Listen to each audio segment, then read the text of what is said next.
Bienvenue dans cette nouvelle chronique.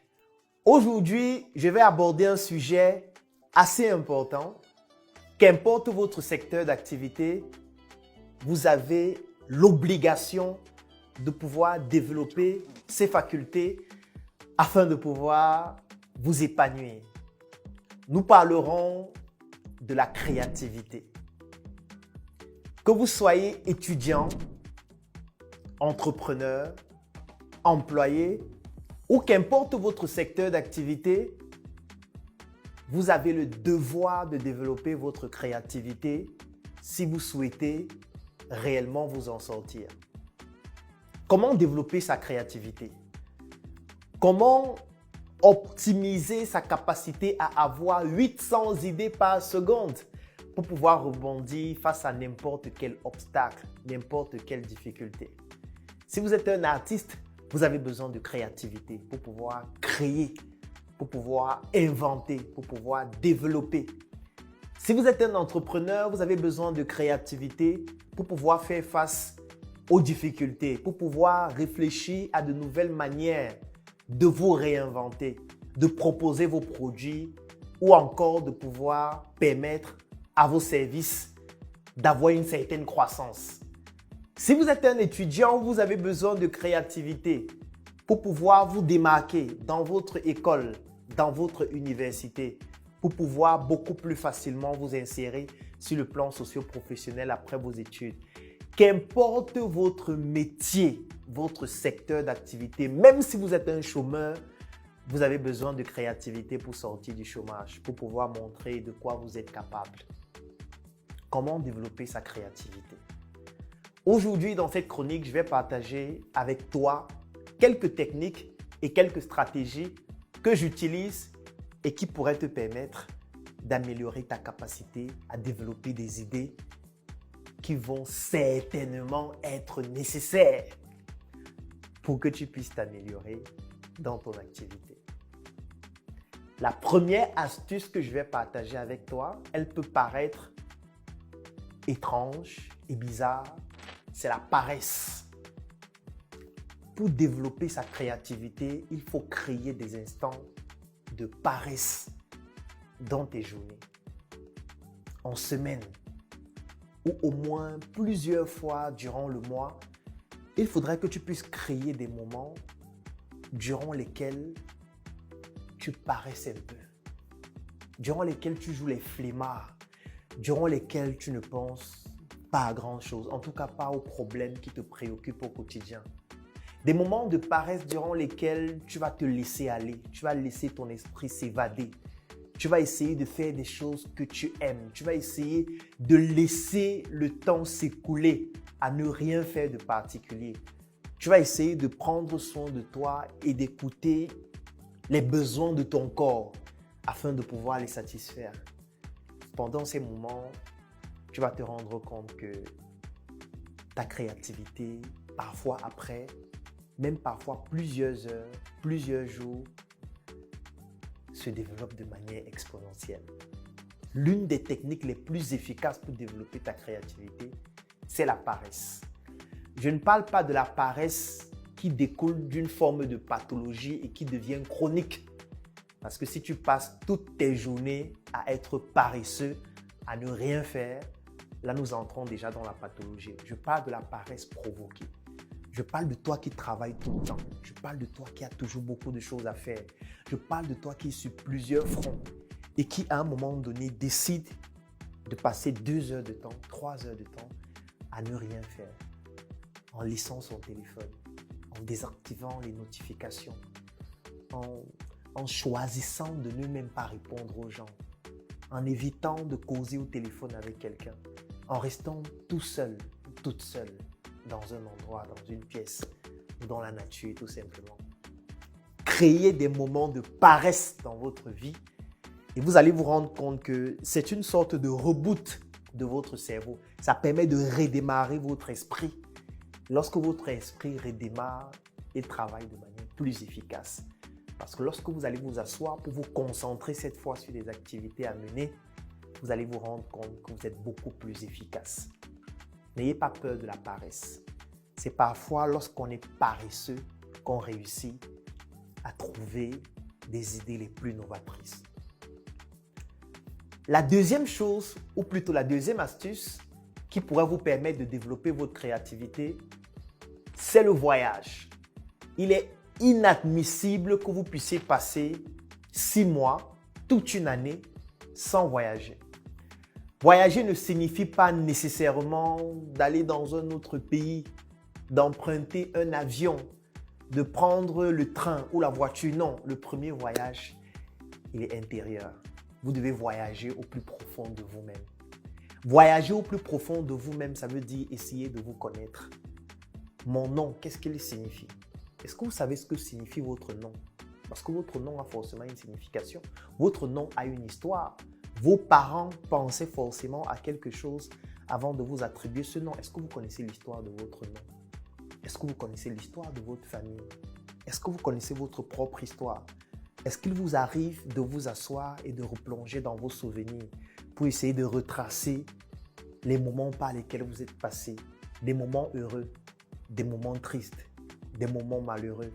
Est-ce que vous essayez de replonger dans qui vous êtes, dans ce que vous représentez, vos peurs, vos frustrations, vos joies, vos aspirations, vos hobbies? Le premier voyage, il est intérieur, afin de vous connaître. Le deuxième voyage consiste à connaître la vie des autres, l'histoire des autres. Et la science nous a permis d'avoir un élément magnifique qui permet d'effectuer ces voyages sans avoir besoin de décoller, sans avoir besoin de se déplacer. Et c'est la lecture. Lorsque vous prenez un livre, vous voyagez dans l'esprit de quelqu'un d'autre. Vous voyagez dans les idées de quelqu'un d'autre. Vous voyagez dans la vie de quelqu'un d'autre. Ça vous permet de pouvoir plonger en immersion dans son cerveau, dans ses pensées, afin d'y puiser de l'inspiration. Donc le voyage, c'est aussi la lecture. Le voyage, c'est le fait de pouvoir découvrir ce que les autres font. Il peut s'agir d'un reportage, d'un documentaire. Il peut s'agir du divertissement. Il peut s'agir de la musique que vous écoutez et qui vous permet de comprendre les modes de pensée des autres. Lorsque vous écoutez la musique d'un territoire, cette musique transmet une culture. Lorsque vous écoutez la musique d'un pays, cette musique transmet toujours des codes que vous allez essayer de décoder pour comprendre le mode de pensée des autres. Parce que comprendre l'autre, c'est le meilleur moyen de se comprendre soi-même. Et lorsque je comprends l'autre, ça veut dire que je puisse un peu d'inspiration dans ce que l'autre fait afin de pouvoir développer mon inspiration personnelle et tout naturellement ma créativité. Donc, il est indispensable de voyager en commençant par le voyage intérieur, le voyage dans la vie et dans l'histoire des autres au travers de la lecture, de l'écriture, de la culture, de tout ce qui pourrait vous permettre de découvrir ce que les autres font, la musique, les films, le cinéma, plus globalement, ainsi de suite. Et en plus de cela, il y a maintenant le voyage purement physique. Et dans le voyage physique, qu'est-ce que je mets? Le fait d'aller dans d'autres pays, dans d'autres villes, pour découvrir comment les autres vivent, pour découvrir d'autres modes de pensée, pour découvrir d'autres organisations de la société, pour découvrir comment est-ce que les autres s'organisent, comment est-ce qu'ils pensent, comment est-ce qu'ils réfléchissent. C'est l'un des moyens qui permettra aussi de développer de manière très importante votre créativité. Un autre voyage très important, c'est le voyage dans la nature, ce qu'on appelle le biomimétisme. Ça veut dire d'aller essayer de comprendre comment la nature fonctionne pour pouvoir s'en inspirer dans ce que vous faites afin de résoudre vos problèmes. Parce que dans la nature aussi, il y a beaucoup de choses à apprendre au niveau des plantes, au niveau des animaux, au niveau des eaux, au niveau de toutes les espèces qui existent, au niveau de l'univers, au niveau des planètes, au niveau de l'air, du vent, au niveau de l'eau. Tout cela peut vous permettre de développer votre inspiration et votre créativité. Cela sont des voyages. Cela représente des voyages que vous devez pouvoir effectuer. Donc, ne me dites pas, je n'ai pas de moyens pour voyager, je n'ai pas d'argent pour aller aux États-Unis, en Chine. On peut ramener les États-Unis à nous en lisant des livres qui proviennent des États-Unis, d'auteurs américains, en regardant des films, en regardant des documentaires. Bien sûr que vous allez sélectionner de manière judicieuse parce que vous avez une certaine information que vous recherchez et que vous allez puiser dans cette culture. Le voyage, c'est aussi de pouvoir comprendre les autres langues parce que la langue, c'est le vecteur d'une culture. c'est le vecteur d'une tradition, c'est le vecteur d'une histoire. Donc, quand vous apprenez de nouvelles langues, ça vous permet de comprendre le mode de pensée des autres. Vous allez voir que dans certaines langues, on compose les mots d'une certaine façon. Les mots ont une signification, ont un sens. C'est pour ça que vous allez rencontrer ou remarquer parfois que nos parents, lorsqu'ils nous insultent ou alors lorsqu'ils veulent nous dire des mots durs, parfois ils vont choisir certains mots en langue et pas en français ou pas en anglais. Parce que parfois en langue, le mot a un impact plus puissant. Parce qu'il est composé différemment, parce qu'il provient d'une certaine culture. Et du coup, comprendre d'autres langues nous permet aussi de développer notre créativité. Quelqu'un qui forcément comprend plusieurs langues aura une créativité beaucoup plus importante qu'une personne qui ne comprend qu'un seul mécanisme de langage. Une autre technique qui pourra vous permettre de développer votre créativité, c'est la multidisciplinarité ou la pluridisciplinarité. Ouvrez-vous aux autres disciplines. Ne vous dites pas « je suis spécialiste en économie, je suis spécialiste en médecine, je suis spécialiste en agriculture ». C'est limiter de manière importante votre créativité et amputer votre capacité à puiser dans d'autres disciplines afin de pouvoir développer votre capacité à innover. Moi, par exemple, je m'ouvre à plusieurs disciplines. Parfois, vous allez me retrouver en train de faire de la musique, en train de faire du marketing, en train de parler de la médecine, en train de parler de l'économie, en train d'apprendre sur la culture, les traditions. Parce que s'ouvrir à d'autres disciplines permet de pouvoir comprendre ces disciplines-là, permet de pouvoir s'en inspirer pour pouvoir mieux innover. Parce que ça développe votre créativité.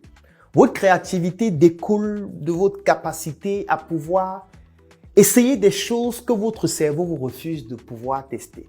Parce qu'il veut rester dans une certaine zone de confort que vous devez être capable d'élargir. Vous devez élargir votre zone de confort. Vous devez essayer de vous ouvrir à d'autres expériences. Ce sont ces expériences diversifiées dans plusieurs domaines qui vont vous permettre, face à un problème, d'être énormément créatif. Parce que vous devez vous imaginer qu'importe le secteur d'activité dans lequel vous êtes, comme je le disais au début, vous avez le devoir d'être créatif. Imaginez-vous, vous êtes un artiste. Vous sortez une chanson, les gens apprécient. Il faut sortir une deuxième chanson, une troisième, une cinquième, une dixième. Ça demande une créativité débordante. Si vous n'êtes pas créatif, comment est-ce que vous faites pour pouvoir écrire de nouvelles chansons? Vous êtes un auteur, comment est-ce que vous faites si vous n'êtes pas créatif? Vous allez être devant une feuille blanche tous les jours. Vous êtes un entrepreneur, vous vendez des produits.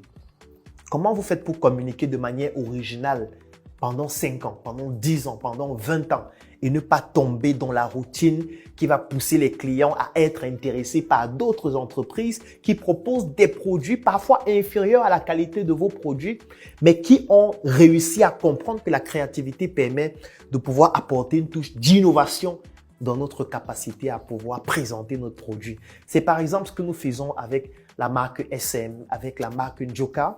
Ça veut dire que nous ne vendons pas des chips, nous ne vendons pas des vêtements, nous vendons une histoire, nous vendons un patriotisme, nous vendons le rêve que les Africains sont désormais capables d'exporter l'excellence. Et tout ça, c'est la créativité, tout ça, c'est notre capacité à pouvoir jumeler plusieurs secteurs d'activité et pouvoir permettre à toutes ces disciplines-là d'être mêlées comme une sorte de patchwork et de pouvoir donc être beaucoup plus efficaces. La créativité, c'est aussi quoi? C'est aussi notre capacité à pouvoir écouter les autres, à pouvoir voir ce que les autres font, à pouvoir comprendre que nous sommes tous ignorants, mais pas de la même chose. Ça veut dire que celui qui est en face de moi maîtrise des choses que j'ignore totalement, comme moi aussi je maîtrise des choses qu'il ignore totalement. Ça veut dire que l'écouter me permet de pouvoir réduire mon ignorance. Quand j'écoute les autres, je réduis mon ignorance. Quand j'écoute les autres, je permets à mon cerveau de bénéficier de leur expérience. Quand j'écoute les autres, ça me permet de voir qu'il y a d'autres façons de penser. Il y a d'autres façons de réfléchir. Et de toutes ces façons de réfléchir, je m'en inspire. Je n'ai pas besoin d'aimer les autres pour écouter ce qu'ils font ou ce qu'ils disent. Je n'ai pas besoin que nous soyons du même village, que nous ayons la même religion, que nous soyons d'accord sur tous les points. Au contraire, lorsqu'on écoute les autres, on doit écouter ceux qui sont différents de nous. Parce que imaginez-vous, si vous écoutez des personnes qui pensent comme vous, qui disent les mêmes choses que vous, qui réfléchissent comme vous, en réalité, vous ne diversifiez pas votre capacité à créer et à innover. Et ça réduit dans votre créativité. Votre créativité se développe lorsque vous êtes chrétien et vous écoutez un musulman. Votre créativité se développe lorsque vous êtes musulman et vous écoutez un athée. Votre créativité se développe lorsque vous êtes un croyant et vous écoutez quelqu'un qui n'est pas croyant. Le but n'est pas que vous soyez forcément quelqu'un qui ne sera plus croyant par la suite. Non, le but c'est que vous puissiez essayer de voir comment il réfléchit. Quel est son mécanisme de pensée dans la résolution des problèmes? Est-ce que vous ne pourriez pas vous en inspirer pour être beaucoup plus efficace? On n'a pas besoin d'être d'accord pour s'inspirer des autres. Et il est très important que vous puissiez identifier les personnes qui n'ont pas les mêmes points de vue que vous, qui sont à l'opposé de ce à quoi vous pensez et de comment est-ce que vous menez vos activités, parce que ce sont ces personnes qui vous permettront d'être plus créatifs. Parce que ces personnes auront toujours une manière de réfléchir assez particulière et cette façon de réfléchir-là, à force de l'écouter, cela va vous permettre de rendre vos connaissances plus denses et votre créativité beaucoup plus importante. Donc, vous devez copier, vous devez vous inspirer de ce que les autres font, vous devez écouter et surtout, vous devez toujours garder votre écoute active. Lorsque vous rencontrez quelqu'un, l'idéal, c'est de l'écouter. Au lieu d'essayer de lui démontrer que vous êtes trop intelligent, que vous connaissez beaucoup de choses, c'est-à-dire que vous êtes tout simplement en train de dire ce que vous connaissez déjà.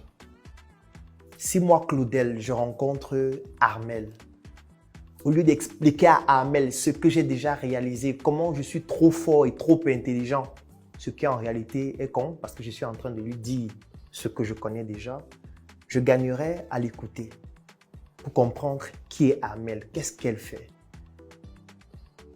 quelles sont ses idées par rapport à tel sujet, par rapport à tel problème. Et l'écouter me permet de voir une autre manière de penser, de comprendre une autre façon de voir la vie et d'appréhender les sujets. Et c'est ainsi que ma créativité se développe. Donc, lorsqu'on parle de créativité, on parle d'observation, on parle d'écoute et on parle surtout de voyage à l'intérieur de soi, dans la vie des autres, de voyage dans d'autres environnements. Et je ne pourrais pas terminer sans insister sur la culture et nos traditions. On développe sa créativité lorsqu'on s'inspire d'une source qui est profondément ancrée en nous. Et cette source intarissable, c'est notre culture. Parce que lorsqu'on s'inspire de la culture des autres, on sera toujours en arrière. On aura toujours une lenteur par rapport à leur capacité à nous dompter. Ils auront toujours un train d'avance sur nous du moment où nous, on s'inspire de leur culture. Lorsqu'on s'inspire de notre propre culture, ça veut dire que nous puisons notre inspiration dans l'essence même de qui nous sommes. Et personne ne peut être mieux que nous dans ce dans quoi nous avons été constitués. Donc, l'inspiration est beaucoup plus efficace lorsqu'elle puise son essence dans notre culture. Et si vous ne comprenez pas votre culture, vous avez l'avantage d'avoir des personnes qui peuvent vous aider à la comprendre. Vous avez des personnes qui ont écrit des livres. Vous avez des personnes encore vivantes que vous pouvez rencontrer. Vous avez des membres de votre famille. Vous avez la société. Vous avez Internet qui peut vous permettre de vous documenter. Parce que quand vous allez comprendre votre culture en commençant par vos langues, en commençant par votre village, en commençant par vos traditions, en commençant par vos rites, en commençant par votre famille et en continuant par votre histoire personnelle, en essayant de comprendre d'où vous venez, vous allez comprendre que dans votre culture, dans vos traditions, il y a tellement de codes que vous pourriez utiliser. Vous allez comprendre des symboles qui désormais pourront être utilisés dans votre capacité à être créatif, dans votre capacité à pouvoir innover. Et personne d'autre ne pourra faire mieux que vous parce que personne ne peut maîtriser votre culture plus que vous-même si réellement vous vous intéressez à votre culture. Mais si vous ne vous intéressez pas à votre culture, non seulement vous allez vous inspirer de la culture des autres avec toutes les influences qui viennent de l'extérieur, les médias, les réseaux sociaux, les films, les séries, les livres, les documentaires, l'école, l'église et tout ce qui va avec. Et vous ne pourriez plus être capable de réellement développer une créativité importante parce que vous êtes en train de puiser vos ingrédients dans une culture qui n'est pas profondément la vôtre, que les autres maîtrisent mieux que vous et forcément auront toujours une avance spectaculaire par rapport à votre capacité à pouvoir vous aussi vous développer. Nous sommes dans un monde qui est devenu un village planétaire, c'est vrai, mais dans ce village, chacun doit venir avec sa contribution. Et notre contribution dans un village, c'est notre culture, c'est notre tradition, c'est notre façon de penser, c'est de faire comprendre à l'autre que oui, j'accepte la manière dont tu vis, je suis tolérant, j'accepte que tu sois différent de moi, mais moi aussi, j'ai ma façon de vivre. Moi aussi, j'ai mes menus. J'aime souvent dire, essayez un peu d'analyser nos menus en Afrique. Rien que ces menus montrent que nos ancêtres avaient une créativité exceptionnelle. Vous vous rendez compte qu'on a des menus qui consistent à prendre certaines plantes, les piler d'une certaine façon, d'y associer certains ingrédients à une certaine température et mélanger cela d'une certaine façon pour obtenir un certain mets qui est extraordinaire à consommer, comme le coquille, le héros, le couscous et tout ce que vous pouvez imaginer. Ça montre que nos ancêtres, tellement ils maîtrisaient la nature, qu'ils avaient pu dompter la nature afin de pouvoir développer leur créativité qui leur permet de créer des mets. Est-ce qu'actuellement on crée même encore beaucoup de mets comme avant? C'est parce que notre culture, nous l'avons abandonnée pour adhérer à la culture des autres. Et quand on adhère à la culture des autres, on réduit notre capacité à pouvoir innover et bien sûr notre créativité. J'espère que cette chronique t'a permis de comprendre avec quelques éléments clés comment est-ce que tu pourrais développer ta créativité et surtout comment est-ce que tu pourrais rester compétitif dans un monde dont la concurrence est de plus en plus farouche et dans cette compétition qui est de plus en plus rude, la seule chose qui pourra te permettre d'être le plus efficace ou la plus efficace, c'est ta créativité. On se donne rendez-vous la semaine prochaine pour une nouvelle chronique.